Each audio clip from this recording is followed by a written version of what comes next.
Mendapat ancaman pembunuhan, band Raja ternyata juga sempat disekap pasca konser di Malaysia. Kejadian kurang mengenakan sempat dialami oleh grup band Raja. Diketahui, band Raja baru saja menggelar konser di Johor, Malaysia. Setelah selesai manggung, alih-alih mendapat ucapan terima kasih, justru band Raja menerima cacian. Vokalis Raja, Ian Kasela menyebut mereka dimaki-maki, diintimidasi bahkan menerima ancaman kematian. Peristiwa mengerikan yang terjadi pada Sabtu, tanggal 11 Maret tahun 2023, pukul 23.15 waktu setempat. Kejadian itu terjadi tepat setelah grup band Raja selesai menghibur ribuan penonton di Larkin Arena Indoor Stadium. "Kami sangat kecewa terhadap turisme Johor, sangat-sangat kecewa," kata Ia Kasela, dilansir tribunstyle.com dari YouTube Hits Infotainment pada Senin, tanggal 13 Maret tahun 2023. "Bukan terima kasih yang kami dapatkan setelah acara sukses, setelah mereka terhibur. Tapi cacian, makian bahkan sampai ancaman membunuh terhadap kami," tambahnya.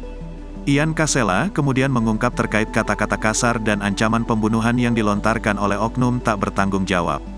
"Jika Raja ada di Kuala Lumpur, Johor, atau Malaysia, mati, ini lebih dari intimidasi," tuturnya. Ternyata tak sampai di situ, band Raja juga disekap dalam satu ruangan yang sempit.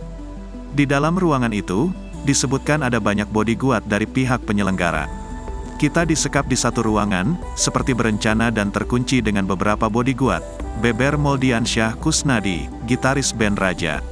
Dalam kondisi itu, Ian Kasela dan personel lainnya mendapat tekanan hingga tak bisa berbuat banyak. "Kita memang ditekan dan tidak bisa berbuat apa-apa, karena ruangannya sempit dan diisi oleh bodyguard yang banyak," tutur Ian Kasela. "Dua orang memperlakukan kami dengan sangat biadab, lebih kepada gila itu," tegasnya. Karena merasa ketakutan, band Raja kemudian melaporkan kejadian tersebut ke pihak berwajib.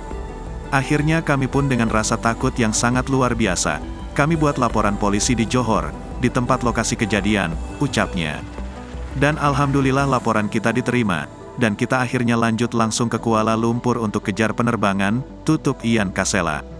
Terbaru, polisi setempat berhasil mengamankan dua orang pria terkait ancaman pembunuhan tersebut.